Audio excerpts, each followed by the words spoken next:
My name is Aiden Popa, and today I'm going to walk you through the supply and demand confluence method.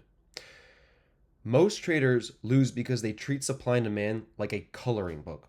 They mark every high and every low, and they call it a zone. That's not a strategy, that's just straight stupidity. In the next 15 minutes, I'm going to show you the real method, how institutions leave footprints on a chart, how to find these exact zones where their unfilled orders are still sitting, and most importantly, the confluences that stack the odds so heavily in your favor that you know you don't need to be right most times just to be profitable. By the end, you'll be able to look at a chart on any time frame in any market and know within seconds whether you're looking at a real zone or if it's a trap. Let's get into it. First, let's clear up the single biggest mistake. Supply and demand is not support and resistance. It is not every high and every low on the chart. Support and resistance is about general areas where price turned around multiple times. Supply and demand is about one specific thing, a strong imbalance, price exploding away from a level so fast that only one type of participant could have caused it.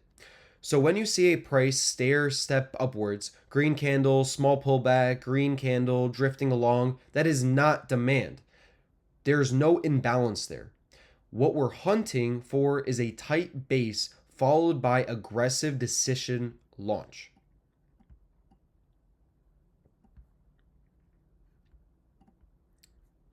Here's why this works. Because the strategy has to make logical sense or you won't trust it under pressure. A massive explosion candle cannot be created by retail traders.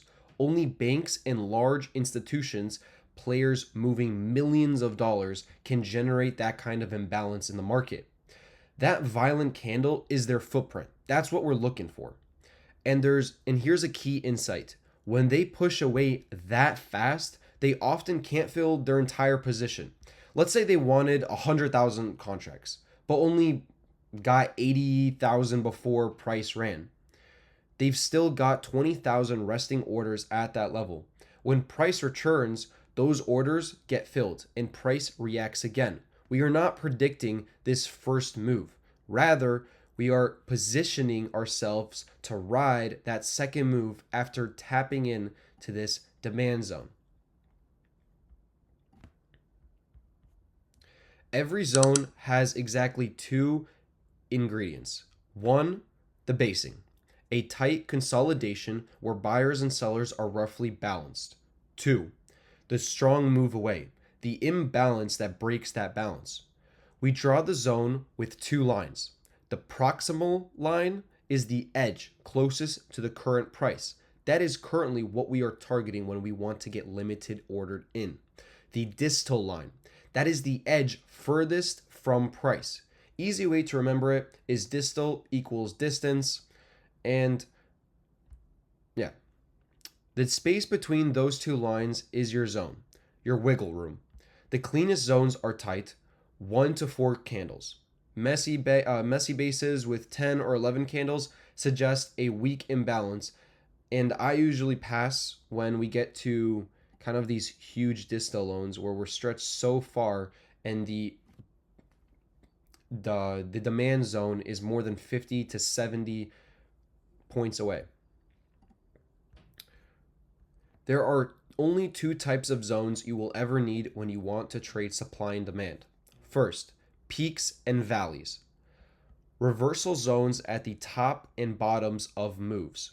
For demand, it's a drop base rally. For supply, rally base drop.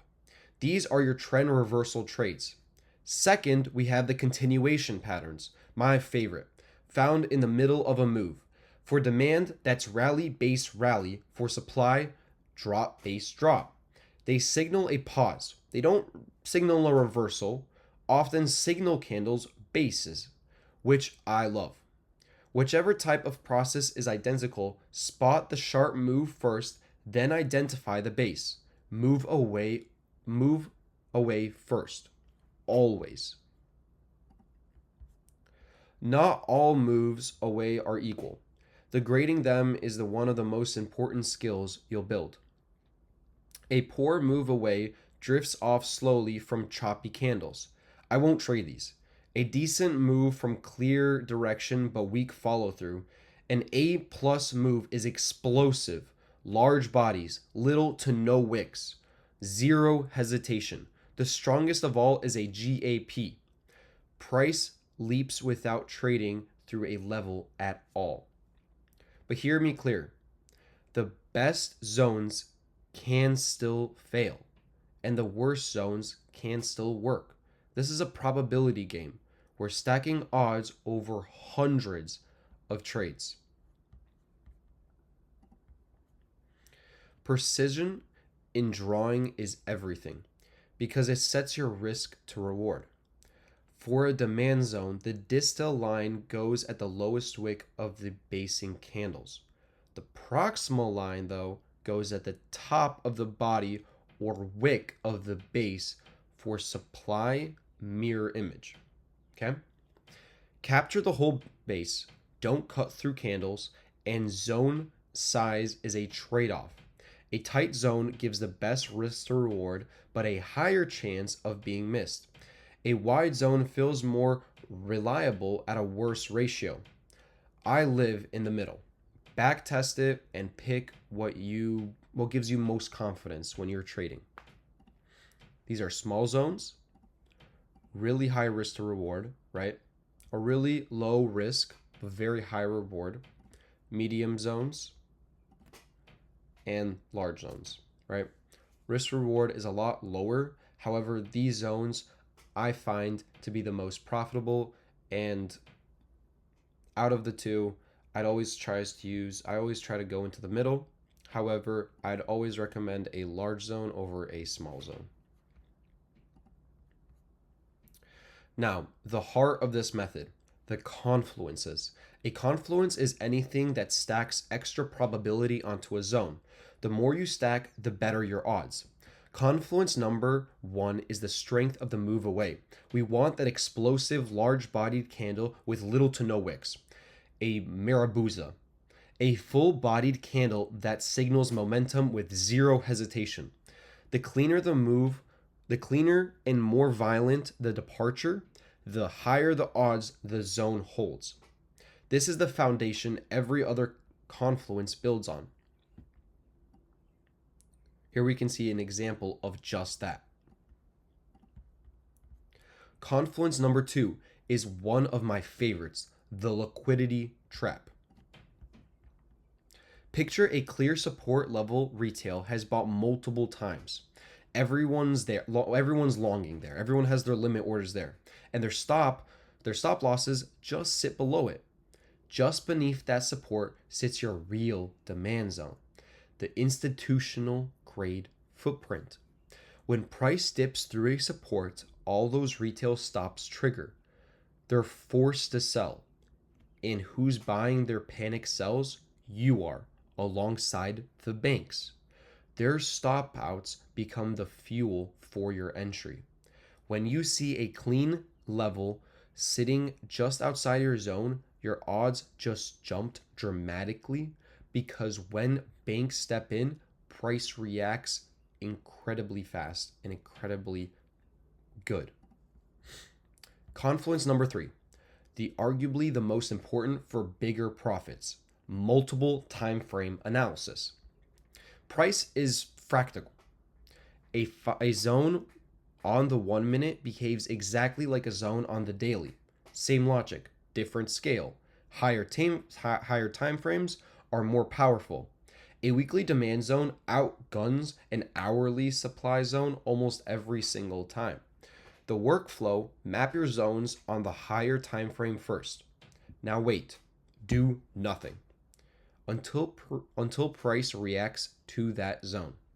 Then drop in your entry, time frame, and find a fresh zone forming inside it. Same direction. When your lower time frame entry sits inside a higher time frame zone, both forces push the same way. Right? First we look at the daily, then we look at the 4 hour, and then we look at the 1 hour. Every single one, as long as they're moving in the right direction, first we look at daily, or we can even look at weekly, monthly. Monthly is the same shit.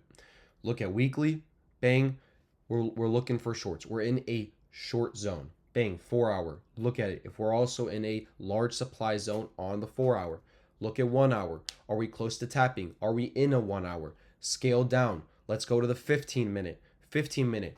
Do we see an entry? Once we see a positive entry on the lower time frame, that's where we execute. I always recommend the 15-minute and the 1 hour for my entries to supply zones and demand zones. 5 minutes are still can be very profitable, but they take a lot more trades to become that. Confluence number 4, qualifying the zone. 3 filters. You don't need all of them, but each one raises your conviction. 1. The zone should break an opposing zone. Proof buyers are actually seizing the control. 2. It should remove a trend line, a confirmed shift from moving into a from trend line into a reversal. And 3, a non-negotiable for me whenever I trade, this has to be in it. The zone must be fresh. If it's not fresh or it's been tapped, I'd stay away from it. I've seen many people go ahead, see a supply zone that's been tapped multiple times and thinking it's going to hold again, and turns out that time where they wanted to enter, that's when price decided to break through and they lost. Price must not have returned yet. Every touch fills more of those leftover orders. So a tested zone is a weaker zone. It's pretty simple. When price comes back in, grabs those leftover orders. If price reacts back from it and price wants to go ahead and fill the rest of those orders, there can only be so many orders for it to fill.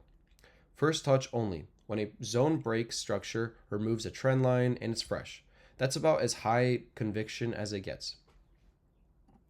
Here we have a broke of an opposing zone, and then here we removed a trend line, and here is a fresh, untested zone. Let's execute. Entry, place a pending limit order just before a proximal line, right? If we're talking about demand, that's the top of the demand zone.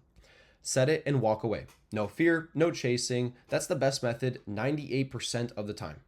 Stop loss, just outside of the zone, a touch beyond the distal line, never right on it, or the spread stops you out. Give it breathing room, and the golden rule, never ever move your stop wider than your entry. Take profit, a fixed risk to reward, the nearest opposing zone or a prior structure. I keep it simple, risk 1%, target a clean 2-to-1 or better, and let the math work out. You can go ahead and also target the nearest supply zone. I've also seen that's worked pretty well. However, if there is a closer supply zone where I think price is going to react and continue up higher because it has a weaker high, I'd really want to go ahead and target maybe a 1-to-2 or 1-to-6 sometimes if we're talking about a 1 hour time frame and there seems to be a huge demand zone where liquidity or where price wants to go ahead and grab that liquidity. 2 final truths for everyone. On management. There are 2 absolutes. Run from anyone who says you must move your stop in a certain way. Test it, leave it, move to break even, or move a half risk, and choose what gives you confidence. You're trading, not them. And on your psychology, losses are part of a probability realistic edge. It's not a verdict of your skill. It's just that the strategy is playing out. It's not 100% win rate. You're going to lose maybe 60% of the time, 40% of the time. What we want is those profits to outweigh those losses. A 4 or 5 trade losing streak is practically completely normal for this strategy. We use a simulator, know your average and max drawdown in advance, and you won't panic when it arrives. Realistic goal, 20 or 30% a year is excellent. Not the fake 50 grand screenshots online. Learn to trade first. The money comes after it. We can see that we can go up a lot of the time. We can have consistent back-to-back trades. But if a strategy has a 40% win rate, then you're going to lose 60% of the time. All we can do is to minimize your losses and to maximize your wins to the most we can get. If you're only losing a 1-to-1 and you're gaining a 6-to-1, those wins are going to significantly outweigh those losses, and that's what we're trying to target. Right now, I'm going to walk you through how your day-to-day when you're trading supply and demand should actually look like. So we can go ahead, we can start on the month chart, but I mean, it's a waste of time, guys. It tends to be a complete waste of time. I mean, I really hope people actually understand this when we are trading supply and demand or for anything of the matter. We do not trade on the monthly. The monthly is always going to be bullish, guys, okay? Um so we usually start off on the week, right? And we can see that there are significant week time demand zones, right? But what I'm actually more drawn to is this zone right here, right? I hope everybody else, when you're watching this kind of video, that you do notice that we have a institutional grade long here, right? Lots of buy orders. We quickly ran out of this zone. So we are currently in the basis of daily bias of longs, right? We don't see any indication of any supply or anything like that. So we can go ahead and we can zoom in again. So 4 hour, right? Let's go ahead and we can see, do we have more of an uptight zone? This is actually great. Yes, we do. We have a huge 4 hour demand zone, right?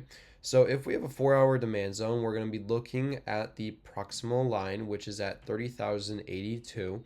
And we're going to be looking at the distal line of 29,762. So huge zone that we really don't want to be trading because, I mean, look at that huge. I mean, we don't really want to go ahead and be trading that. So we're going to go down to the 1 hour. Do we see a different zone, right? We've noticed that we are in a continuous daily bias. So what we really want to see is more of a tap of a demand to continue this trend, right? We've only seen breakup structures. We have continued just this overall trend, and we want to ride the trend. The trend is our friend.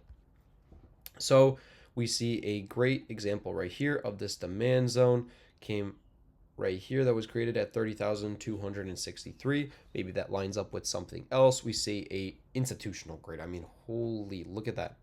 Look at this huge sell order of just millions and millions of dollars, right?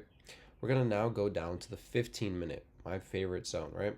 So we're going to go ahead and we're going to take out the 1 hour, right? And we're going to mark it out that we're at 30,264 is the proximal line, and the distal line at 30,217, right? Then we're going to go down to the 15-minute and we can see this is where our demand is. On the 50-minute, we can go ahead and we can see that a supply zone was created over there. So what we want to see right now is that price comes back down into this zone and we continue this uptrend to longs, right? We want price to go ahead, maybe react, maybe come up to this supply zone where there is a significant amount of sell orders that because price rapidly sold so fast that there are leftover orders that still need to be filled.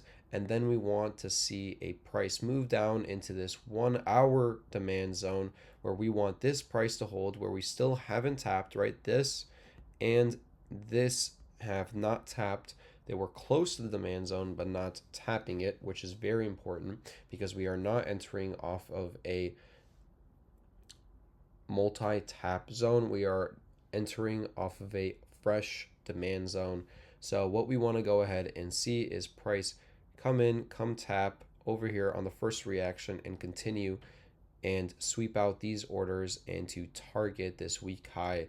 And what I always like to do is I always like to go ahead and leave a runner to wherever it may be and to go break even once we've hit this zone, because you don't know how much price is going to go, right?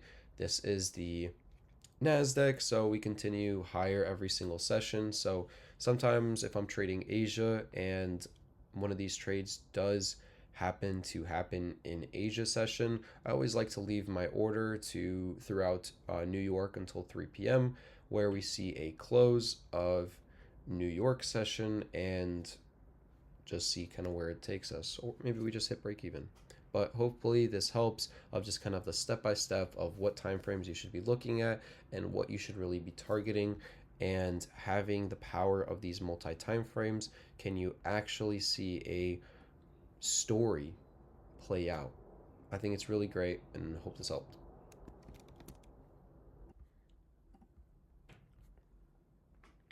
So here's the hold method in one breath. Find the explosive move away, confirm the imbalance is actually a real imbalance, then stack your confluences on top of each other. Start with the weekly, daily, 4 hour, 1 hour, strength in liquidity trap, higher time frame alignment, a broken opposing zone or trend line, and above all, a fresh zone. Please just trade a fresh zone, trust me. No single confluence makes a trade, but stacked together, they turn the probability into your business partner, okay? Master this, stay disciplined, and let your edge of compound. That's how you trade, with the banks instead of against them. Trade with the institutions. Thank you guys. Please have a blessed day. I'll see you in the next one.